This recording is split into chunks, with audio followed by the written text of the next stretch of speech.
යාළුවෙක් කොත්තුවක් අරන් එන්න ගියා තාම නෑ. ගිහිල්ලා බලන්න ඕන. වෙරි මට ඔතටම වෙරි ගෙලින් යන්න බෑ. මොනවද පෙව්වේ කොපාර වෙන්නේ. අඩේ සෙනග පිරිලා.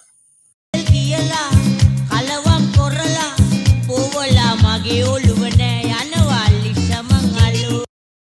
ඒ බුපේ සෙට් එක හිස්. රට්ටපත් එකතු කරලා දවසේ ඉතුරු හරිය සද්දපත් දාලා තුමේක කොත්තු රොටිය රට්ටපත් එකතු කරලා දවසේ ඉතුරු හරිය සද්දපත් දාලා කට්ටියත් බිසි. මුත්ත කාලේ ඉඳලා තිබුණේ පොල් රොටියයි යාළු කාලේ සකර කර කෑවේ බැරි රොටියයි යාළු අපේ කොත්තුවත් දාන්න.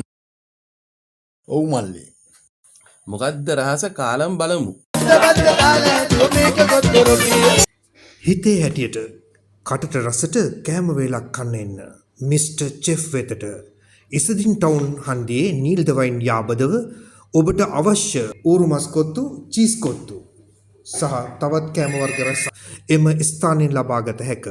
ඔබත් මිස්ටර් චෙෆ් වෙත පිය නගන්න රස විඳින්න.